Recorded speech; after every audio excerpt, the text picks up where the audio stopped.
Hi guys, Steph here. Okie dokie. So, again, I was rummaging through the boxes of pens. I came across one particular box. I looked inside, and staring up at me was a little pen that was actually shouting to me, "Help me! Help me!" Anyway, so I thought, yes, that's a lovely pen. It was a little bit tired and just needed a little bit of TLC, and it needs to be loved. It needs to be used by somebody out there. And that pen was this one here. Okay, so this is the pen. As I said, when it's actually in the box, it was rather tired. The top was rather discoloured.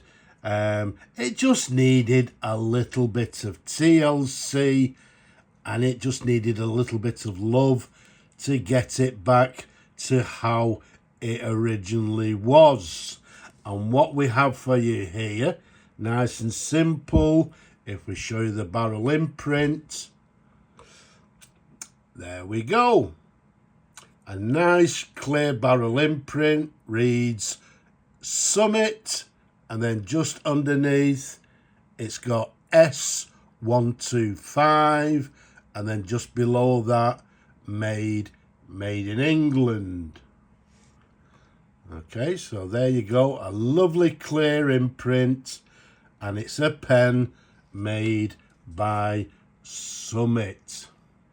Okay, so who is Summit? Well, basically, the Summit company has a long history, which I've explained to you in other pens in the past, but just very briefly, this pen was actually made by the Curzon Summit Pen Company, under, if you like, the Lang's Pens of Liverpool here in England.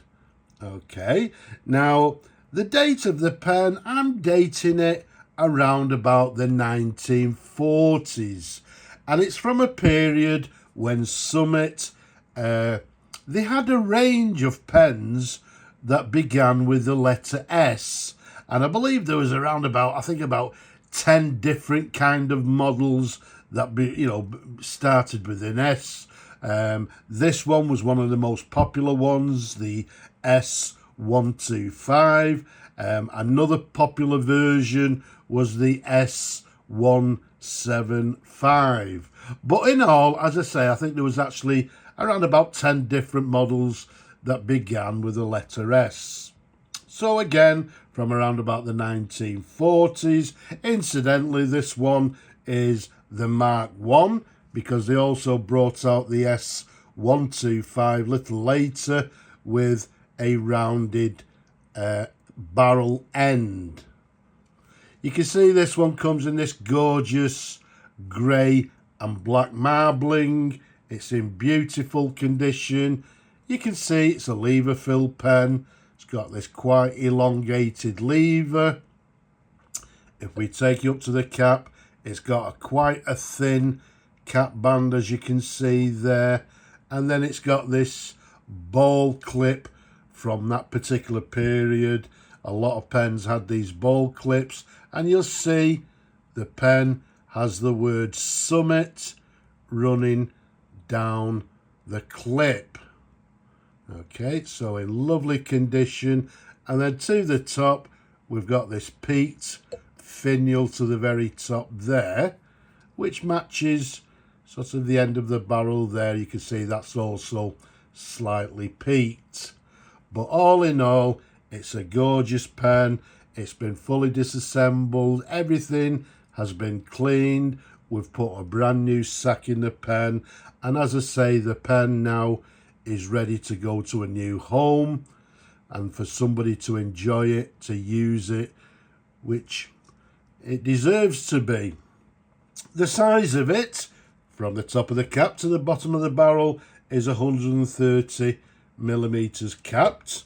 Around the barrel, it's a nice, around about 11.5 millimeters in diameter. So it's a lovely size pen, but the main thing, as I say, the colour of it, as you can see there, this gorgeous grey marbling. You can see it's in gorgeous condition. Everything is lovely and clean. Let's unscrew the cap for you. Let's show you the pen in a number of different angles. As I said, everything's been cleaned, even the inside of the caps, they all get cleaned as thoroughly as possible. Okay, so we'll take you up to the threads. Again, the threads get cleaned as well. Everything on the pen gets cleaned, as it should do. So you've got the section there, slightly concave, it flares out towards the nib. And then we have this lovely sized nib.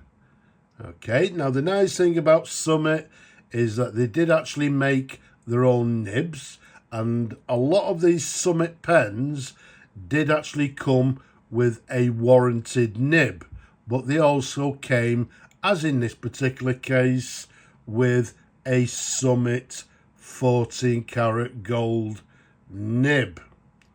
Okay, so you can see it reads Summit 14 karat gold. So this is one of their own nibs, and as I said, they did come with warranted nibs as well. So a lovely, quite a large nib as well. It's very nice in my opinion. There's a sideways view. Underneath, we've got the sort of typical sort of ladder feed of that particular period again.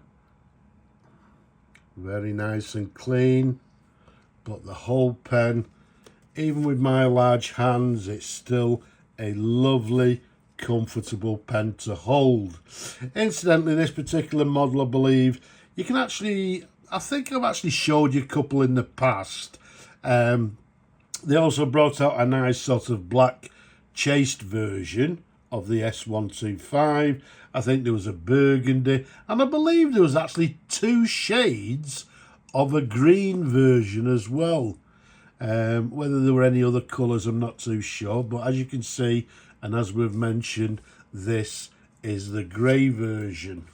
Now, because this one's going to be, well, we're going to try and find a new home for it, so I'm not going to fill the pen, although, as I said, it's had a new sack fitted.